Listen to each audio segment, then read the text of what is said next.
안녕하십니까. money올라 시작합니다. 이제 5월 봄날은 지나갔고 6월 여름 주식시장이 시작됩니다. 전문가와 함께 국내외 정시 상황과 투자 전략도 살펴보겠습니다. 허재환 유진투자증권 이사님 나오셨습니다. 어서 오십시오. 네, 안녕하십니까. 예.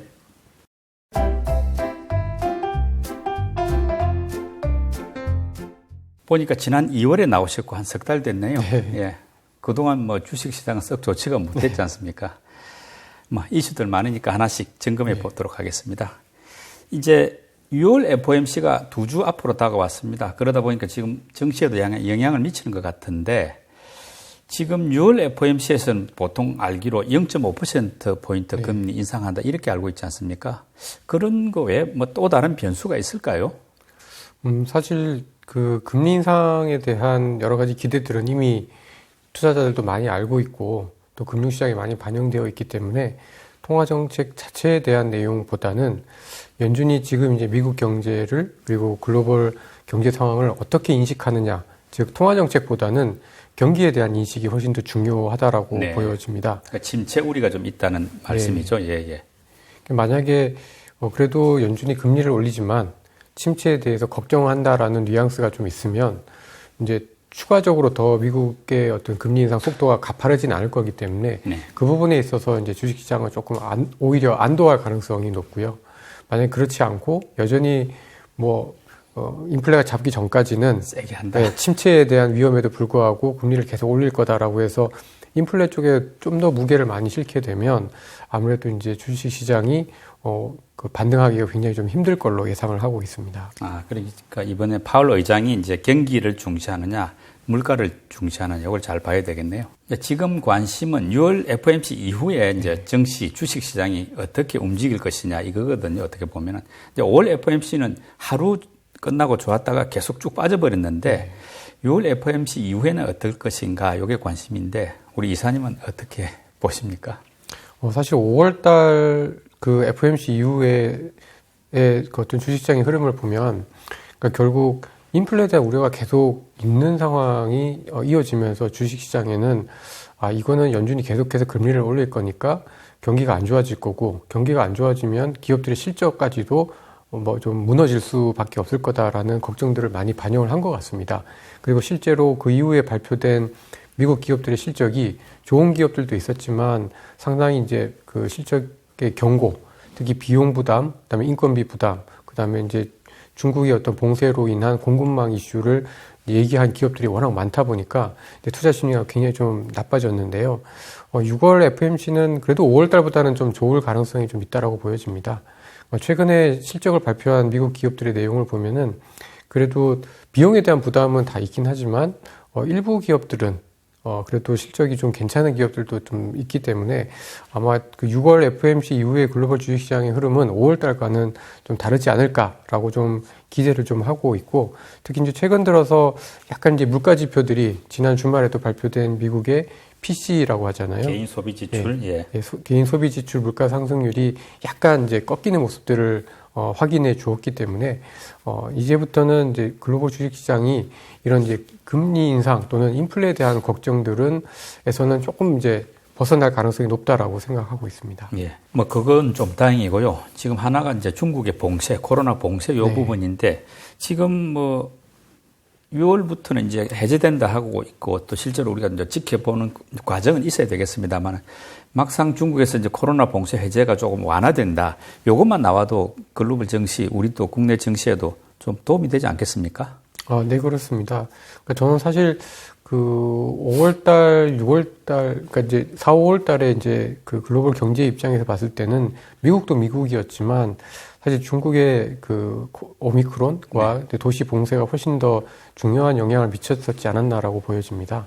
그러니까 결국 이제 예전처럼 물론 글로벌 금융시장에서 미국의 영향력이 압도적으로 높긴 하지만 이 경제 측면에서는 역시 이제 중국의 영향력도 무시할 수가 없는데 결국 미국이 좀 긴축을 해도 중국이 성장을 반등을 해주면 사실 이게 어느 정도 상쇄가 되면서 기업들의 이익이나 투자 심리가 좀 지켜질 텐데 이 부분이 사실 지켜주지 못한 부분이 훨씬 더 저희 국내 주식시장 그리고 미국 주식시장 입장에서도 악재였다라고 생각을 하고 있기 때문에 아무래도 이 그 봉쇄 해제 지금 조금씩 단계적으로 좀 되고 있긴 합니다만은 좀 많이 해제가 되게 되면 그래도 중국에 대한 어떤 우려가 완화되는 것들은 저희 뭐 원화 환율뿐만 아니라 금융시장 전반적으로도 위험에 대한 선호도를 회복시키는 데 도움이 될 걸로 예상을 하고 있습니다. 네. 중국의 봉쇄 해제와 맞물려 있는데 이제 경기 부양책에 대한 기대감들이 있지 않습니까? 지금 문제는 이제 본격적인 경기 부양책이 언제 나올 것이냐. 지금 약간 뭐 선행적인 조치들은 조금씩 나오고 있기는 합니다만 이제 본격적인 부양책이 언제 나올 것이냐고 또 어느 정도 수준일 것인가 요게 관심인데 시장에서는 되게 어떻게 지금 관측들 하고 있습니까? 생각보다 결국은 이제 중국의 제로 코로나 정책의 강도가 굉장히 강하고 또 오랫동안 이어졌었다라는 건데요. 이제 부양책들이 조금씩은 나오고 있고 특히 이제 리커창 총리의 어떤 입을 통해서 약간씩 이제 부양을 하겠다 그리고 선제적으로 하겠다 뭐 이런 이야기들이 계속해서 나오고는 있는데 사실 그 내용의 어떤 강도는 그렇게 적극적이지는 못한 것 같습니다. 그러다 보니까 이제 예를 들어서 이제 중국의 부동산 시장에 대해서도 최근 들어서 뭐 5년짜리 그 대출 우대 금리, 예. 중국의 이제 주택담보대출 금리의 기준이 되는 5년 대출 우대 금리에 대해서 15bp 이제 인하를 했는데요. 근데 사실 좀 안타까운 부분들은 이제 그거죠. 왜냐하면 이렇게 통화 완화적인 정책을 분명히 보여주긴 했지만 전반적으로 다 낮춰준 건 아니고 얘네만 조금 완화시켜주겠다라는 뉘앙스를 줘서 예. 어떻게 보면 좋게 얘기하면은 타겟티드 딱 목표 조준한 쪽만 경기를 부양을 하는 거고 나쁘게 얘기하면 그 다른 영역들은 별로 부양하고 싶지 않다라는 거를 또 보여줬기 때문에 좀 아쉬웠죠. 예. 사실 부양은 하기는 하는데 적극적이지 않다. 그리고 강도가 세지 않다라는 거고 또 중국에서 특히 이제 부동산 관련해서 부양책이 조금 더 강화가 되려면 기본적으로 부동산 개발상들이 부채 비율을 좀 높일 수 있도록 해줘야 되는데 지금 이 부분을 막아놓고 다른 정책들을 쓰는 거는 사실 이 크게 이제 영향을 주기는 그러니까 뭔가 좀 피부로 느낄 만큼의 부양이다라고 느끼기에는 되게 좀 부족할 것 같습니다. 그래서 저는 개인적으로는 분명히 이제 좀 더 나빠질 거는 아니지만 이게 끌어당기는 힘이 강한 거냐, 아니면 떨어지는 걸 막는 힘이 강할 거냐라고 보면은 저는 지금은 이제 막는 게 더 우선이고, 경기를 끌어당기는 힘은 아주 강하진 않을 거다라고 좀 보고 있고요. 이 부분이 아마 이제 시장에서도 약간씩 이제 기대가 엇갈리는 부분들인데, 아직까지는 조금 중국에 대해서는 좀 의구심이 좀 더 많은 시각이 우세하다라고 보여집니다. 그러면 당장의 어떤 대형 큰 규모의 부양책이 나오기는 좀 어렵다. 네. 기대 수준을 조금 낮출 필요는 있겠네요. 네, 그렇습니다. 예. 그리고 2월에 시작한 우크라이나 전쟁이 지금 석 달이 지난 지금까지도 석 달이 이미 지났죠. 계속 진행 중인데, 뭐 전쟁이라는 게 거의 블랙홀처럼 모든 것을 빨아당기면서 그 뭐 경기 관련한 부분 또 물가 이런 걸 문제의 근원이 되고 있는데, 지금 전쟁이 이렇게 아직 지속되는 상황에서 뭐 자산 시장의 추세 상승은 좀 기대하기 어려운 거 아닙니까? 네, 그렇습니다. 그러니까 이게 우크라이나 전쟁이라는 게 사실 지금은 이제 주식시장에서 아주 첨예하게 보는 어떤 관심사는 아니거든요. 그러니까 어느 정도 좀 악재는 좀 벗어났다라고도 볼 수는 있지만, 적어도 지금 이 우크라이나 사태 이후에 가장 크게 변한 것 중에 하나가 바로 유가지 않습니까? 네. 그리고 올 여름 정도로 이제 그 밀 가격을 비롯한 그 식품, 농산물 가격들. 그러니까 이런 것들은 여전히 굉장히 좀 고공행진을 하고 있기 때문에 어떤 꼭 전쟁이 더 심해지지 않는다고 하더라도 이 전쟁에 대한 리스크를 계속해서 좀 반영을 하고 있다라고 봐야 될 것 같습니다. 따라서 아무래도 이런 부분들이 이 추세적인 상승을 분명히 방해하는 요인이면 분명한 것 같고요. 근데 또 그렇게도 볼 수 있을 것 같아요. 그러니까 전쟁이 끝나면 그러면 호재긴 하지만 예. 사실 이 러시아에 대한 여러 가지 경제 제재들, 특히 유럽의 러시아산 원유 뭐 금지 또는 뭐 에너지 금지 이런 조치 자체가 사실 완전히 이게 전쟁 이전으로 또 돌아가기도 또 쉽지가 않는 것 같습니다. 그러니까 제가 보기에는 분명히 전쟁이 끝나면 약간 유가 상승에 대한 기대치, 예. 그다음에 어떤 그 위험에 대한 어떤 선호도가 조금 개선이 되긴 하겠지만 여전히 러시아를 둘러싼 여러 가지 지정학적인 리스크가 100% 해소되긴 어렵다라고 보여지고요. 특히 이번에 전쟁을 통해서 서방과 러시아 간에는 분명히 지금 보이지 않는 갈등과 냉전의 벽이 굉장히 좀 높아졌기 때문에 뭐 물리적인 전쟁이 좀 멈춘다고 하더라도 이게 예전 그러니까 우크라이나 전쟁 이전으로 되돌아가기는 어려워서 사실 뭐 굉장히 중요한 어떤 그 큰 어떤 모멘텀이 되지는 못할 걸로 좀 보고 있습니다. 뭐 그렇게도 보십니다만은 그래도 일단 전쟁이 종전 내지 휴전이 되면은 에너지 가격이나 농산물 가격이 올라서 물가에 대한 부담이 컸는데 그 부분은 조금 그렇죠. 완화되겠죠.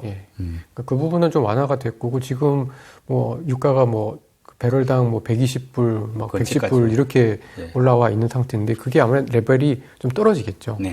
그러니까 뭐 110불, 120불 했던 게 100불 초반만 가도 20% 떨어지는 거니까 당연히 도움이 되는데 이제 우크라이나 전쟁 전인 80불 이렇게 가지면은 제일 좋겠는데 그렇게까지는 기대하기는 어려울 거다라고 보여집니다. 뭐 당장 전쟁이 끝나는 건 아니니까 기대감 때문에 여쭤봤던 거고요. 요즘 글로벌 정치 이제 화두는 경기 침체 우려인데 앞에서도 이야기했습니다만은 뭐 누구는 뭐 올 연말이라도 올 수 있다. 내년 정도 돼야 온다. 의견들이 분분한데 이사님 생각은 어떻습니까? 침체 부분. 네. 기본적으로 이제 지금 현재 상황에서 침체 가능성은 그렇게 높지는 않습니다. 그러니까 미국의 소비자들이 이번에 지난 주말에 지표에서도 나타났지만 소비를 잘 합니다. 많이 하고 잘 하고 물가에도 불구하고 저축을 좀 줄이면서까지도 소비를 잘 하기 때문에 뭐 눈에 보이는 어떤 침체 위험이 그렇게 크지는 않아 보이는데 제가 보기에는 이제 두 가지가 조금 문제인 것 같습니다. 하나는 뭐냐면 지금 미국의 가계가 주식을 굉장히 많이 보유하고 있습니다. 그렇죠. 그러니까 그러다 보니까 이게 닷컴 버블 때보다도 주식 보유 비중이 높고 또 이 주식을 많이 갖고 있는 분들이 대부분 60대에서 70대 이상의 고령층 또는 중장년층 이상이 많기 때문에 최근에 이제 은퇴 자산 또는 연금 자산에서 주가 하락으로 인한 피해를 좀 받았을 가능성이 굉장히 높습니다. 근데 이분들이 그러면 뭐 연금 자산에서 타격이 있으니까 당장 소비를 줄이고 뭐 집 팔아서 현금 마련하고 이러지는 않을 겁니다. 근데 아무래도 이제 미래에 내가 쓸 수 있는 그 여유가 줄어들었다고 하면 이게 아무래도 더 길어지면 이제 지금 현재 소비에 대해서 조금 간접적으로 영향을 줄 수가 있기 때문에 뭐 지금 당장의 침체 우려는 크진 않지만 주가가 여기서 더 빠지면 그냥 아주 마일드하지만 분명히 침체 가능성은 분명히 좀 있다라고 보여지고요. 그다음에 두 번째는 이제 최근 들어서 이제 약간 그 특히 이제 미국 언론들에서 이 테크와 관련된 우려들인데요. 결국 이제 약간 뭐 그 가상자산, 뭐 테라, 루나 이런 가상자산도 마찬가지고 최근에 이제 스타트업 기업들에 대한 자본 조달, 펀드레이징이 나스닥 지수가 고점 대비 30% 빠지면서 약간 이제 제동이 걸렸습니다. 그러니까 이제 그렇게 되니까 아무래도 이제 그 중소기업들 또는 스타트업 기업들 중에서 예전만큼 이제 자금 조달이 잘 안 되게 되면 일부 이제 뭐 파산을 한다든가 최악의 경우에는 아니면은 한창 성장을 해야 되는데 자금 조달을 못해서 성장이 막히는 기업들이 나타날 수가 있다라고 보여지고요. 뭐 이런 부분들이 어쨌든 기업 고용 뭐 해고 이렇게 가진 않지만 최근에 넷플릭스를 비롯한 여러 기업들이 이 고용을 약간 줄이고 있기 때문에 그렇죠.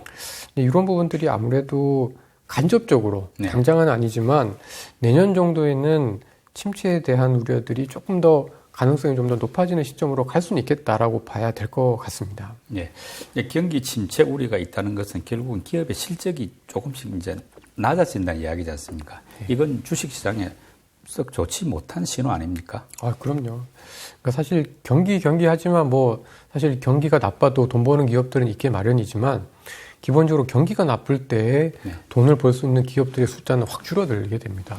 그리고 이제 아무래도 그만큼 경쟁이 치열해지다 보니까 기업들의 수익성도 나빠지게 되고요. 제가 이제 계산을 해보니까 미국의 이제 70년대, 80년대 미국 경기 침체 기간 동안에는 미국 기업들의 이익이 한 14% 정도 줄었고요. 90년대 이후에는 그 2008년 금융위기 때는 뭐 30-40% 이상 기업 이익이 줄었고 평균적으로 한 20% 가까이 이익이 줄었습니다. 그러니까 침체로 가게 되면은 적어도 기업 이익이 15에서 20%는 줄 수 있다라는 거고요. 그러면 지금 올해까지는 아니더라도 지금 주가가 고점 대비해서 S&P 500 같은 경우는 20% 떨어졌는데 기업 이익이 여기서 10% 20%더 떨어진다라고 하면 여기서부터 주식시장의 추가적인 하락이 뭐 한 10% 정도 더 있을 수 있다라고 아주 단순하게 생각할 수가 있기 때문에 그 부분, 그러니까 이게 실제로 침체가 발생하지 않더라도 그러한 걱정이 있어도 주가는 예. 반등을 못하거나 빠질 수가 있다라고 보여집니다. 뭐 올해 들어와가지고 외국인들은 계속해서 국내 주식을 팔았지 않습니까? 반도체를 중심으로 해가지고. 그러다가 요즘엔 약간 환율도 조금 안정이 되고 하는데 그렇다면 외국인 매수세가 조금 회복될 수도 있지 않겠느냐 아마 기대도 드는데 어떻게 보십니까? 저는 이제 더 많이 팔 것 같지는 않은데요. 근데 여전히 좀 외국인에 대해서는 그냥 중립적으로 저는 좀 판단을 하고 있습니다. 네. 왜냐하면 사실 이제 보통 외국인들이 그 한국 주식을 많이 살 때의 모습을 보면은 이제 세 가지가 맞아야 됩니다. 하나는 달러가 굉장히 좀 약해져야 되고요. 근데 이제 달러가 약한 게 그냥 달러가 약해서 되는 게 아니라 미국보다 미국 이외의 지역들에서 성장이 좋아서 달러가 좀 약해져야 됩니다. 그다음에 두 번째는 이제 중국이 좋아져야 되고요. 그다음에 이제 그 세 번째는 전반적인 어떤 경기 침체나 이런 그 경기에 대한 걱정들이 좀 없어야 되는데 지금 약간 이 세 개가 다 걸려 있습니다. 최근 들어서 원화가 조금 그 회복을 하기는 했습니다. 원달러 환율이 1290원대 갔다가 지금 1260원대, 50원대까지 떨어졌기 때문에 약간 달러는 피크를 본 게 아닌가 싶은 생각이 좀 들지만 이게 미국보다 다른 지역이 좋아서 달러 약세인 게 아니라 미국도 경기 침체에 대한 걱정에서 자유롭지 못하다라는 것 때문에 달러가 약해졌다라고 보여져서 사실 이제 좀 긍정적인 의미에서 달러 약세는 아직은 아닌 것 같고 중국은 하반기에 조금 기회는 있을 것 같은데 아직 이렇게 눈에 보이는 가시적으로 보이는 것들은 없는 상황이고 뭐 경기 침체 우려는 말씀하신 것처럼 아직까지도 이제 침체냐 아니냐 언제 오냐 이런 거에 대한 갑론을박이 좀 있기 때문에 외국인들이 아주 공격적으로 오지는 않을 것 같고요. 다만 이제 저희 한국의 수출주나 또는 뭐 통신 뭐 이런 배당을 많이 주는 기업들 그다음에 뭐 운송 이런 기업들은 올해 외국인들이 한 12조 가까이 거래소 시장에서 주식을 팔았는데도 꾸준히 사고 있는 업종들입니다. 그래서 외국인들은 확실히 작년 대비해서 올해 수익이 좋아지는 업종, 그리고 상대적으로 또 괜찮고 안정적인 업종에 대해서는 여전히 순매수를 하고 있어서, 뭐 외국인이 아마 공격적으로 저희 한국 주식을 살 것 같지는 않습니다만은, 그래도 좀 괜찮고, 이러한 어떤, 것이 경제적으로 굉장히 혼란스러운 상황에서도 잘 견딜 수 있는 업종들에 대해서 부분적으로 사지 않을까라고 예상을 하고 있습니다. 뭐 요즘 국내 시장은 결국 개인들 손에 달린 셈인데, 지금 고객 예탁금이나 신용융자 잔고 이런 걸 보니까 좀 내렸지 않습니까? 네. 즉 개인들 매수세가 좋지 못하다는 이야기인데 어떤 조건이 돼야 개인들의 그 어떤 주식시장을 다시 매수하는 심리가 회복될 수 있을까요? 근데 전 예탁금이나 신용융자 잔고는 아주 단순하게 봅니다. 그러니까 주가가 좋아지면 따라 좋아집니다.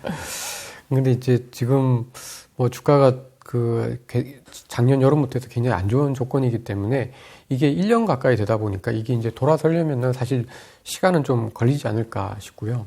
그리고 제일 또 좀 조건 중에 제일 좀 확실한 조건은 사실 금리가 좀 안정이 되든가 아니면 통화정책에 대한 한은의 어떤 통화정책에 대한 긴축에 대한 강도가 좀 완화가 되는 이런 시그널이 좀 있어야 되는데 아직까지는 좀 기대하기는 어려울 것 같고요. 예. 근데 아마 지금 저희 한국 경제도 여러 가지 불확실성에 노출이 되어 있기 때문에 물가가 좀 안정이 되는 올해 한 3분기 이후에는 그래도 지금보다는 좀 좋지 않을까라고 좀 판단을 좀 하고 있습니다. 당분간 좀 기다려야 되겠네요. 네. 회복이 되려면 매수세. 그러니까 지금 현재 상황에서 볼 때 이제 내가 가진 주식이 이제 오르면은 팔아서 현금 비중을 좀 높여야 되는 그런 상황으로 보시는지 아니면은 오히려 저가 매수해가지고 이제 이른바 물타기라고 하죠. 그렇게 해가지고 좀 결과적으로 주식 비중을 조금 높여도 되는 상황인지 6월 이후 시장 어떻게 보십니까? 사실 저는 연말까지 시장을 이렇게 나쁘게 보고 있지는 않고요. 이게 이제 조금 그래도 인플레에 대한 걱정이 완화가 되면 한 번 정도 좀 그래도 의미 있는 리바운드를 줄 수 있을 거다라고 생각을 하고 있습니다. 근데 이게 이제 추세적으로 쭉 올라가는 흐름이라기보다는 좀 이제 그동안에 이제 그 극단적으로 좀 침체에 대한 걱정들을 반영을 했다가 그게 아니다라는 것 때문에 좀 반등을 하는 거지만 전체적으로 통화량이나 어떤 그 주식시장의 어떤 기업들의 실적이 계속해서 우상향하기가 지금 굉장히 어려운 환경이기 때문에 큰 그림에서 봤을 때는 주가가 오르면 현금 비중을 좀 늘리는 쪽의 의견을 좀 갖고 있고요. 다만 이게 지금 6월 달에는 그래도 좀 시장이 혹시라도 조금 반등을 하다 다시 흔들리더라도 조금씩 이제 그래도 그 너무 빨리 이제 주식을 처분하기보다는 조금 기다릴 필요가 있지 않을까라고 생각을 하고 있습니다. 기다려도 된다고 판단하는 뭐 배경이나 근거는 어떤 쪽입니까?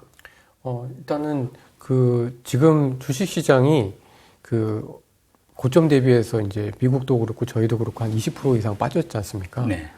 근데 이게 이제 빠진 요인을 밸류에이션에 대한 요인, 그다음에 실적에 대한 요인, 이 두 가지로 그냥 딱 아주 단순하게 생각을 해보면 밸류에이션 요인이 훨씬 컸었고요. 오히려 실적은 미국도 그렇고 저희도 그렇고 별로 안 망가졌습니다. 네. 그러니까 지금은 이제 밸류에이션, 그러니까 미국 금리 인상하면 이제 그동안 고평가되었었던 뭐 기술주를 비롯한 성장주들에 대해서 더 이상 똑같은 밸류를 줄 수가 없다라는 것 때문에 주가가 좀 많이 떨어졌기 때문인데요. 이게 최근에 이제 금리도 좀 안정이 되고 있고 또 뭐 달러도 더 심하게 강세가 안 되다 보니까 그쪽에서 좀 부담이 완화가 되는 것 같습니다. 그리고 특히 미국의 경우는 S&P 500이 20% 떨어졌는데요. PER은 그 전후로 봤을 때 한 26% 빠져서 네. 그러니까 멀티플, 그러니까 밸류에이션에 대한 조정은 거의 마무리된 것 같습니다. 그러니까 조금 더 나중에 떨어질 수는 있어도 지금 여기서 다이렉트로 더 떨어질 위험은 굉장히 많이 빠졌기 때문에 지금은 이제 가격은 많이 정상화되었다. 그러면 지금부터는 단기적으로 반등할 때는 그렇게 밸류에이션이 많이 빠졌던 그 업종들이 조금 더 세게 반등을 할 것 같고 또 장기적으로 조금 길게 보면은 실적이 괜찮은 업종들은 그 사이에 뭐 그냥 밸류에이션의 이유만으로 빠졌던데 실적이 좋은 기업들은 다시 좀 그 원래 자리를 좀 찾아가는 시도가 분명히 좀 나타날 가능성이 높다라고 생각하고 있습니다. 긍정적으로 보면 정말 저평가되어 있기 때문에 분명히 기회가 있다라고 볼 수가 있을 것 같고 또 아주 비관적으로 보면 결국 실적은 어쨌든 조만간 피크를 칠 거고 이 반도체라는 업종 자체가 워낙 사이클에 예민한